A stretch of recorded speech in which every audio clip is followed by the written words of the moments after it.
Coming to you from the Deep South, this is the Blue Collar Leadership Podcast. High-impact leadership is not reserved for leaders, and it has nothing to do with your position, title, or rank. However, it does have everything to do with your character. It's time to climb to the next level and beyond, personally and professionally. Now, let's start making it happen with your host, Mack Story. Hello, and thanks for listening to the Blue Collar Leadership Podcast today. So today's podcast is titled, When It Comes to Culture Change, Trust is a Must. But before we get to that, I got a couple of announcements for you, a couple of new things available. This episode's coming out on November 29th, I believe, 2024. So if you're listening anywhere before Christmas, we've got a 3-book bundle Christmas sale going on the bluecollarleadership.com store. You can get 3 books for $39. Typically that'd be $54. So it's 28% discount Christmas sale. And it's 3 of my most popular books. If you've got friends, family, or coworkers, blue collar folks in your family that are friends, families, and coworkers, be sure to check out this little bundle. It's you really could change somebody's life with it, potentially. That's what happened to me. If you know my story, books changed my life. Someone gave me a 1-hour audio that they have never even listened to, but I did, and it changed my life. So you may want to consider this for any of those folks in your family, blue collar friends, families, and coworkers. But it's the 3 books are Blue Collar Leadership, Leading from the Front Lines. That's how to become a high impact individual, a sought after employee. The second book in that bundle is Blue Collar Leadership and Teamwork, 30 Traits of High Impact Players. That one is how do you become a high impact team player so that other people want to work with you, so that other people want to talk positively about you, that sort of thing.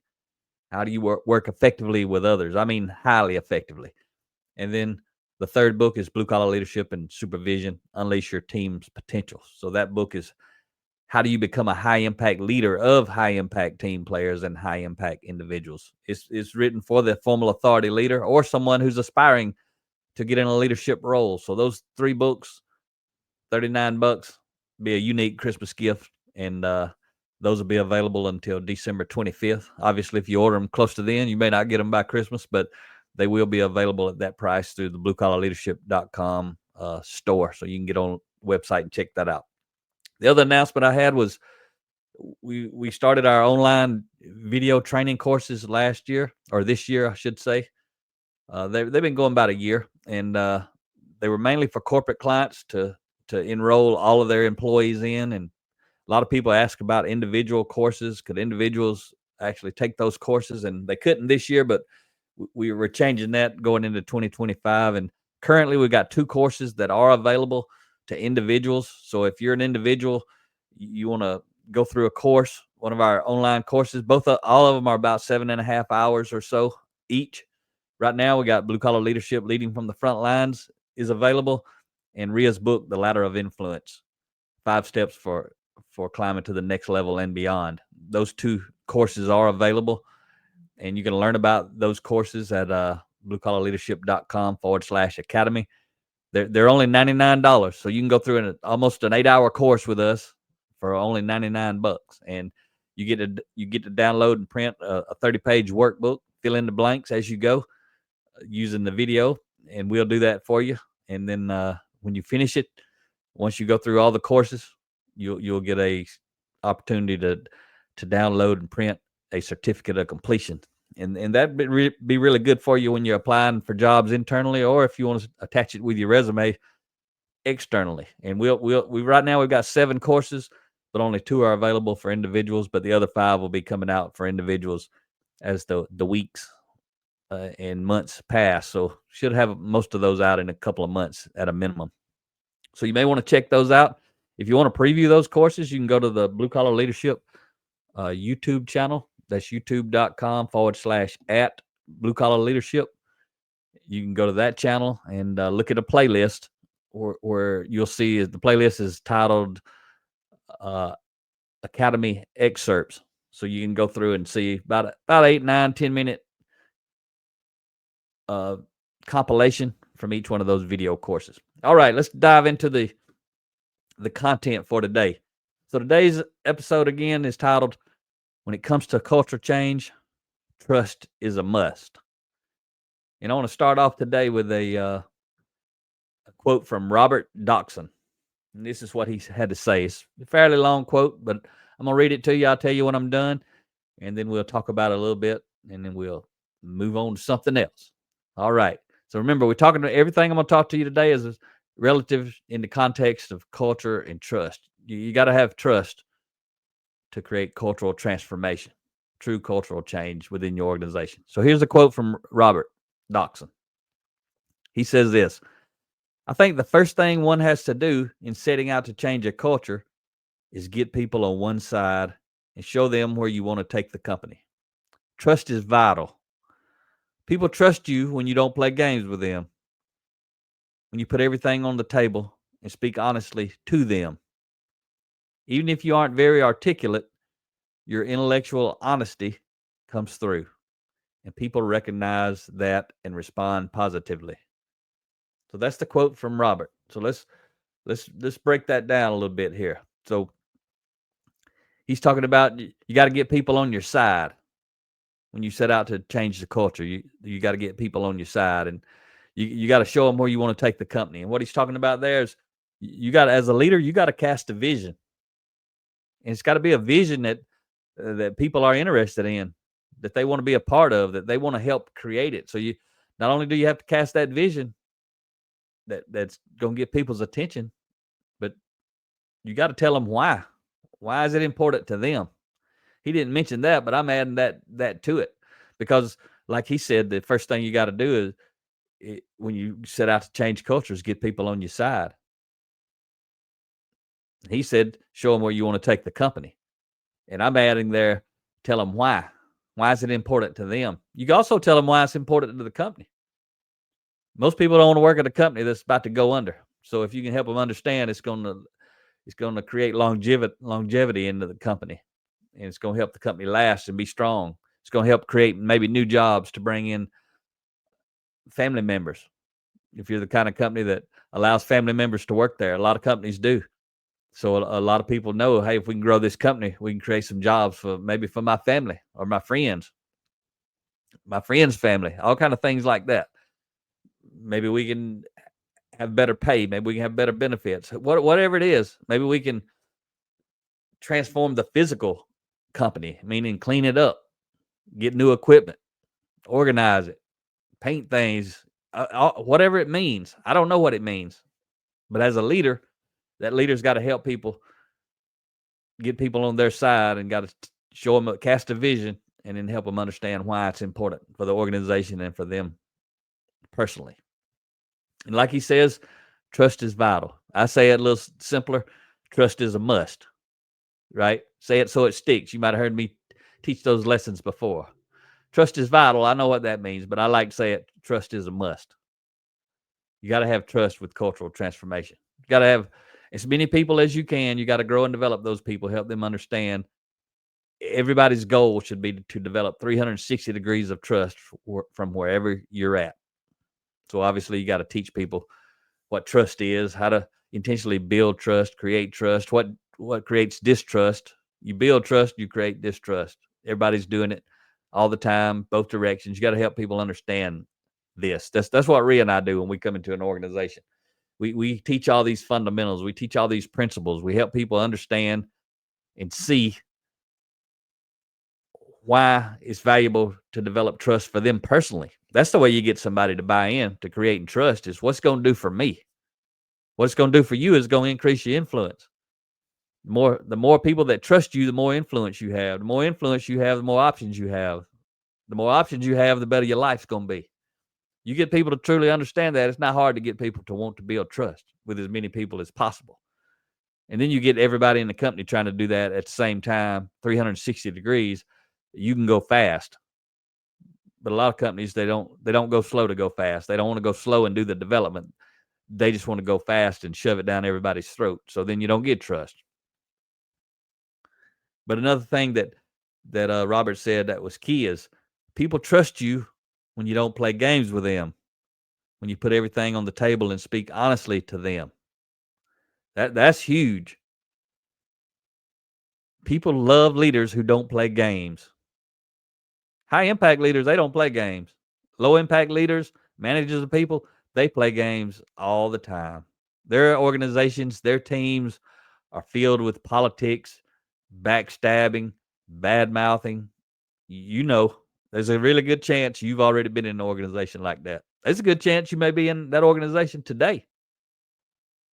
And if the top leader doesn't want to change it, probably not going to change. It could change short term, temporarily, but it's not going to change long term permanently until the leader actually values a team that doesn't play games, a team that doesn't badmouth, a team that doesn't stab people in the back, a team that's not filled with toxic team members at every level, all over the place. And I've seen that, and it's pathetic. I've worked in organizations where the leadership team was pathetic. All the leaders playing these games. They playing games with each other. They playing games with us. That's just how it works. And when you got that, you got a pathetic leader at the top. They may be a great manager, but they're pathetic leaders. And there's a lot of folks who work in that type of environment. That's why there's such a lack of trust. Blue collar folks, they don't trust a lot. They've been used and abused for many years, most of them, throughout their career, depending on how old they are. But most organizations, they don't have a high degree of trust because they play games. The second part of that quote that I was sharing, that sentence from that quote that I just shared, was he says, when you put everything on the table and speak honestly to them, that means be transparent. Rhea and I were speaking last week in Philadelphia, Pennsylvania, to Southwark Metals, spelled Southwark,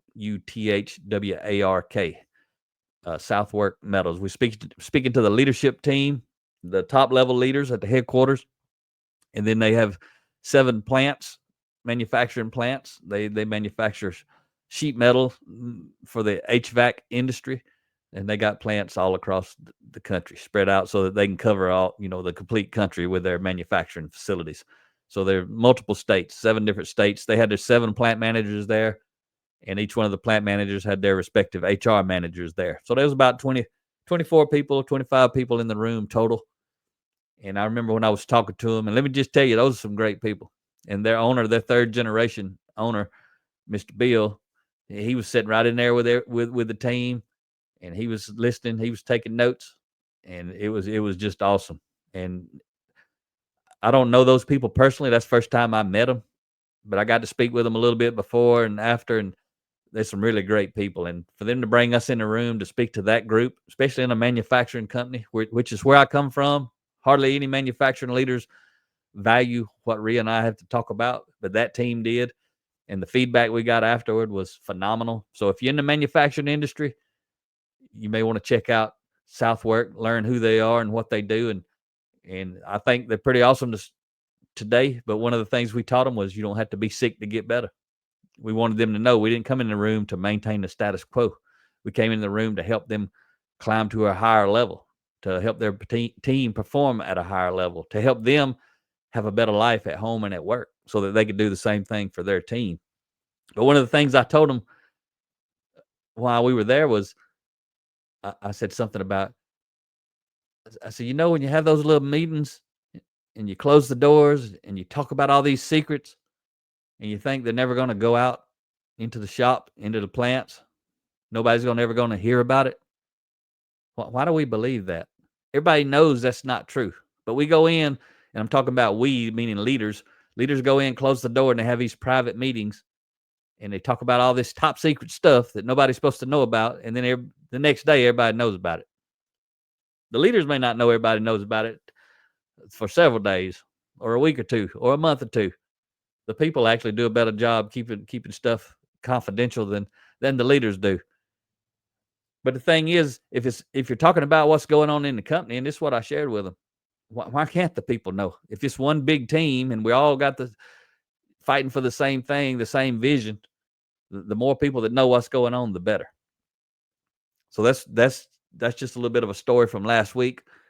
We spoke there for 2 hours. They bought 300 books. They got 15 different book titles, 20 copies of each.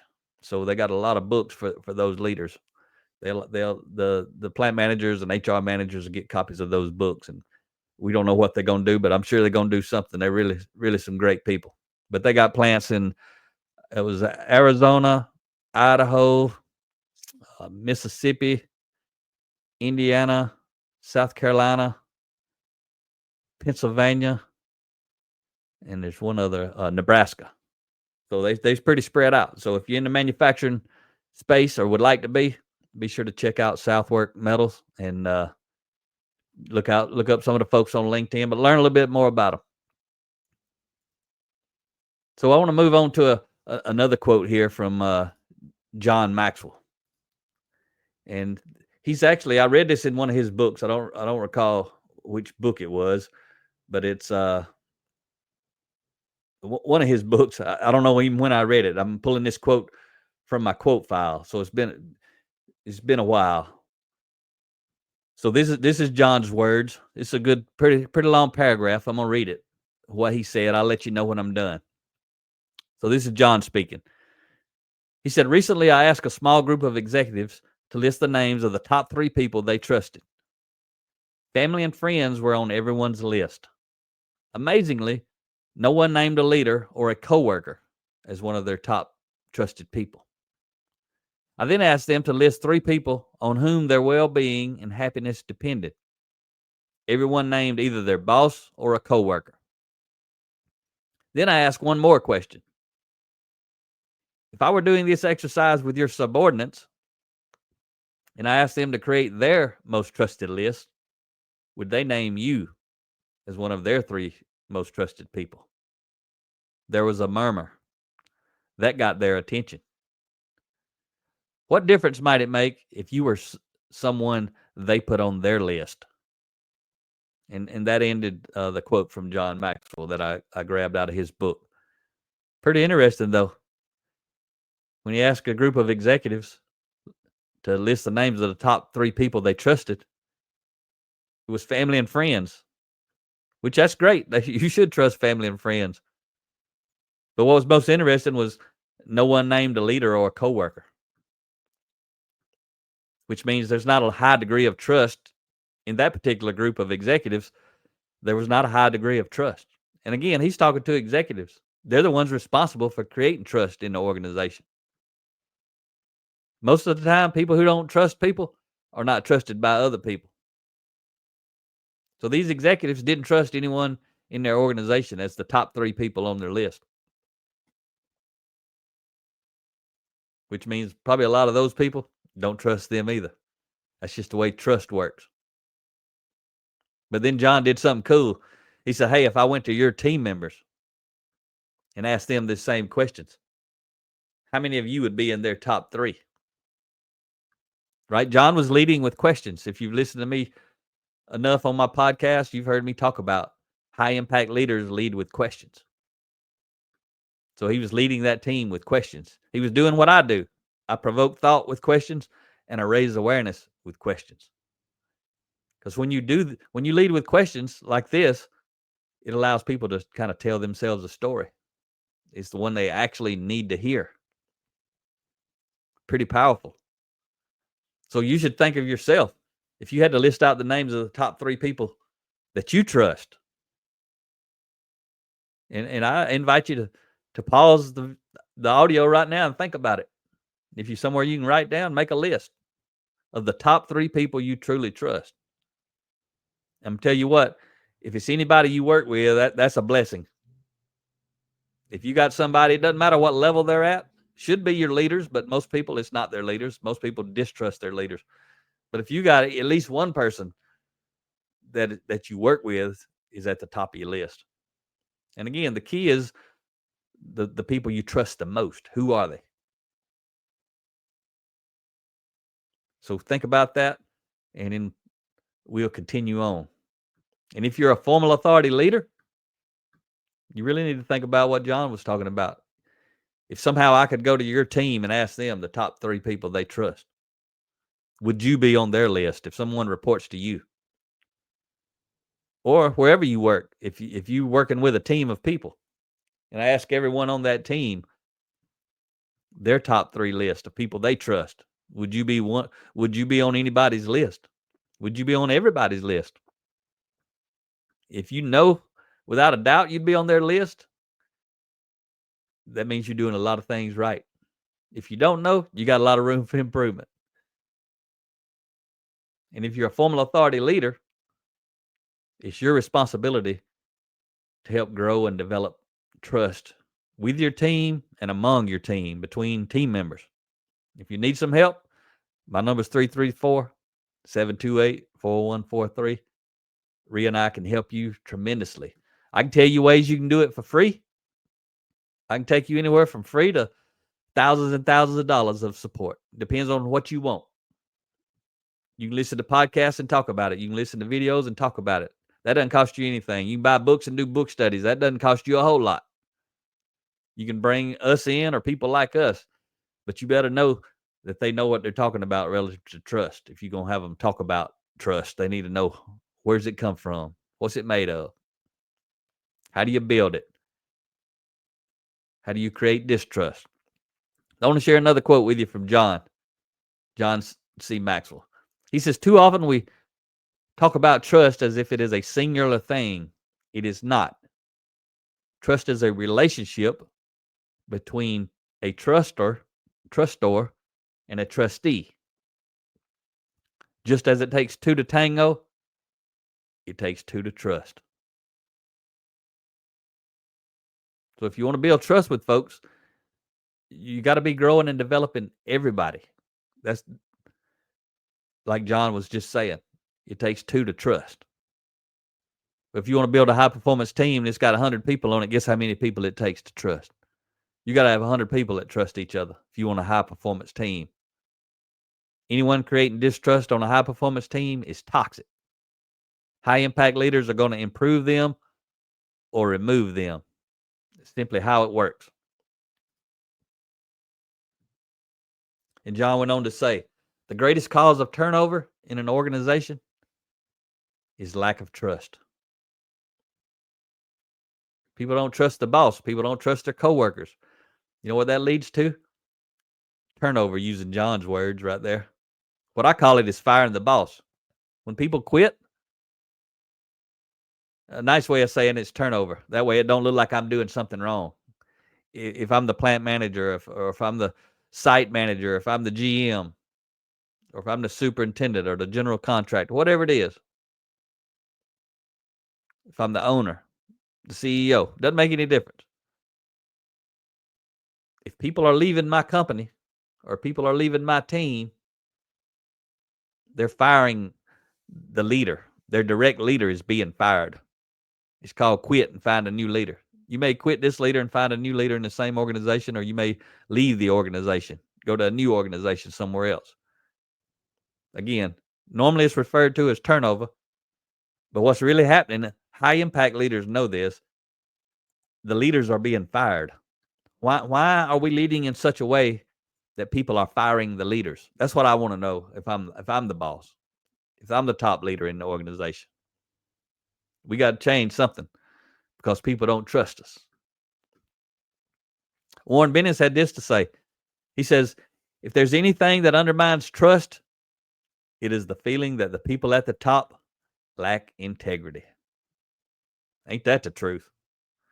There's a lot of leaders at the top. They don't have integrity. They think they do. They want to tell people they do. But the people that's working in the organization, they know 100%. They ain't got any integrity. If they do, it's very little. And it could be what they do inside the company, or it could be what they do outside the company. A lot of leaders do a fairly decent job at work, but they ain't living a good life outside of work. People know about it. You know why? People talk. There ain't no secrets. People talk. People talk about what people do, especially if it's bad stuff. You know how we are. We love to talk about some bad stuff. We can talk about somebody being bad.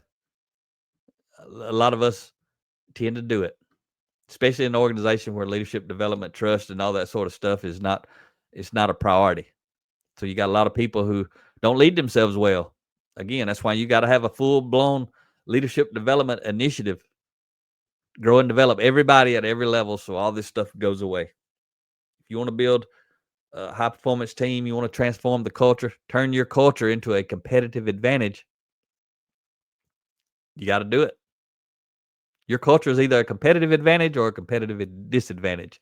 What determines that is how good is the culture of your competition. If they're better than you, your culture is a disadvantage. If they're worse than you, your culture is an advantage. You see, weak leaders leverage their position and title to manipulate, intimidate, and dominate. That's what weak leaders, I call those low impact leaders or managers of people. That's what they do. High impact leaders always stand out in the crowd because of who they are and how they do what they do. They ain't interested in manipulating, intimidating, and dominating. High impact leaders, they ain't playing those games. High impact leaders intentionally strive to move beyond traditional management and supervision toward high impact leadership. High performance teams have a high degree of trust. It takes a high degree of character to build trust with others, especially those who have a high degree of character. So if you're going to grow and develop the character of those on your team, you as a leader have to be growing and developing your own character, because the greater your team's character, they either going to outgrow you or they're going to be following you as you grow and develop your character. But character development equals leadership development. You can't do one without doing the other.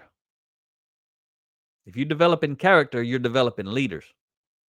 If you're developing leaders, you're developing their character. If you're not doing that, you're doing something else. Most likely it's teaching people how to manage people like objects and things instead of lead people like people.